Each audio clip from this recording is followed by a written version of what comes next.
Iyo amateka y'u Rwanda avugwa, hari amazina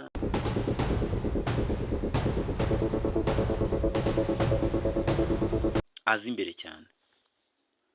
Hari izina rimwe ryanditswe mu maraso y'ubutwari no mu ndangagaciro z'ingabo z'ikirenga. Generali Fred Bingira, umusirikare wanyuze mu muriro akaza gusiga umurage w'amahoro. Uyu munsi turasubiza amaso inyuma turebe uwo mugabo uharanira amahoro igihe igihugu cyari kiri mu kaga.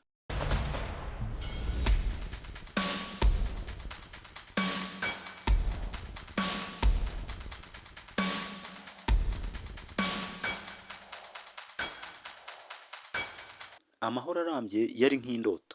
Ubuzima bwe bwaranzwe no kubona igihugu kirwana n'amacakubiri, ibintu byatumye akunda igisirikare.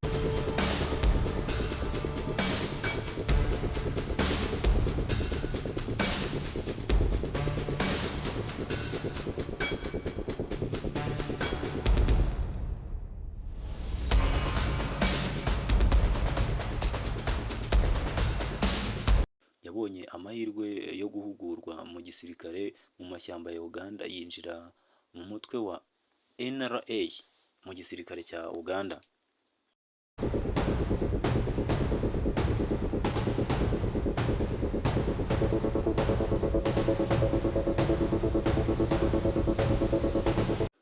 Aho yahuriye n'abandi barwanyi batanga umusanzu maze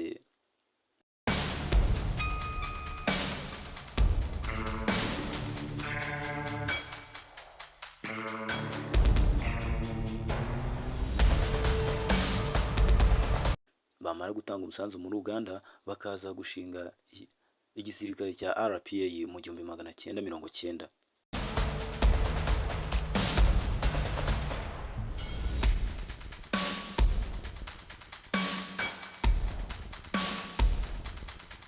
Urugamba rwo kubohora igihugu mu 1990, Ibingira yari mu barwanyi ba mbere bazi kurwana kandi bari mu b'imbere muri uyu mutwe wa RPA. Binjira mu gihugu.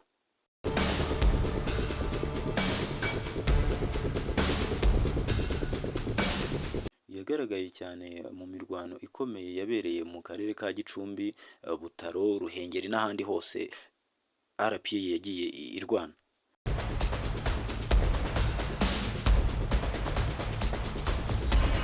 Ni umwe mu bayobozi b'intambara bamenyekanye mu gufata ibyemezo byihuse, gutabara abasivile no kuyobora ingabo mu bushishozi bw'ikirenga.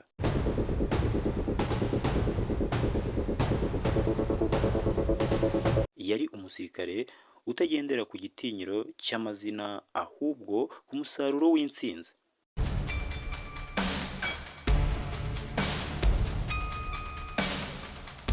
Mu gihe cya Jenoside yakorewe Abatutsi yabaga, Generali Bingira yari ku murongo w'imbere.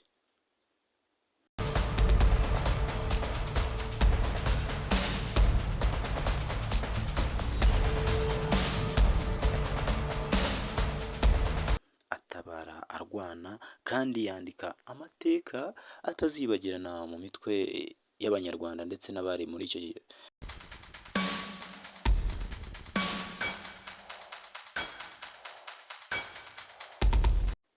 Nyuma yo guhagarika Jenoside, Ibingira yagizwe umugaba w'ikirenga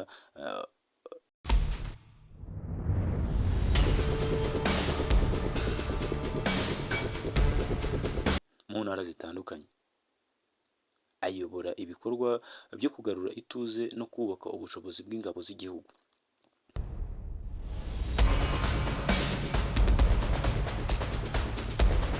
Yabaye umugaba w'ikirenga Reserve Force,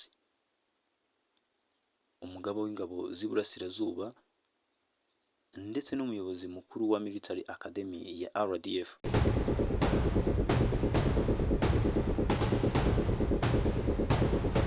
Yashimangiye indangagaciro z'umurwanyi, kwitanga, gukunda igihugu no guharanira ko igisirikare cy'u Rwanda kitaba politiki ahubwo kikaba igisirikare giharanira umutekano n'iterambere ry'abaturage.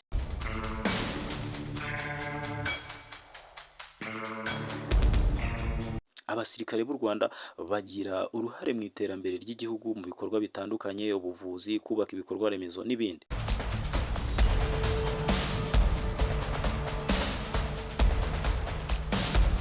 Ibi byose byagezweho hamwe na Fred Bingira.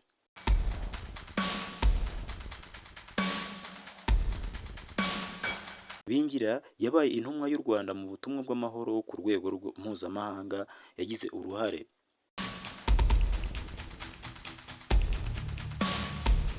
mu kuyobora ingabo z'u Rwanda mu bikorwa byo kugarura amahoro muri Darfur mu gihugu cya Sudani, Centrafrica n'ahandi. Ingabo yayoboye zagiye zigaragarizwa icyubahiro n'ishimwe rikomeye n'imiryango mpuzamahanga nka Loni. Yari umuyobozi w'ingabo wiyemeje ko RDF igomba kuba igisirikare cy'icyitegererezo muri Afurika no ku isi hose muri rusange. Fred Ibingira yari umusirikare utavuga menshi, yakundaga ubwitonzi, agatega amatwi, ariko iyo yavugaga ijambo rye ryafatwaga nk'itegeko ry'icyubahiro. Yashishikarije ingabo kubaha abaturage, gukorera ku ntego no kuba abasirikare batagira umugambi wo kujya muri politiki, ahubwo bagira igihango cyo kurinda igihugu cyabo ndetse no kugiteza imbere. Abarwanyi benshi bamufataga nk'umubyeyi wabo ndetse nk'icyitegererezo.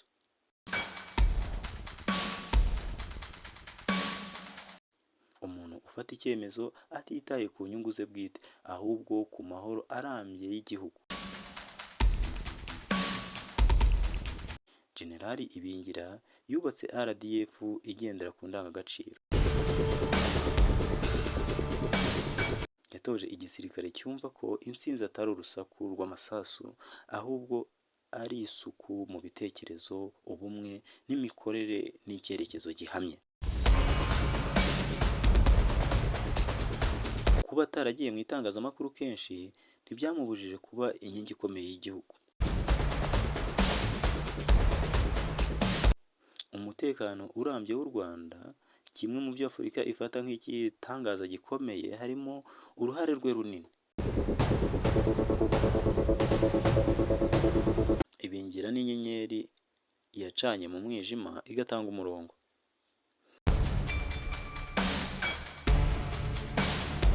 Ubutwari bwe ntibushingiye ku guturika kw'amasasu, ahubwo gutuza kw'igisirikare.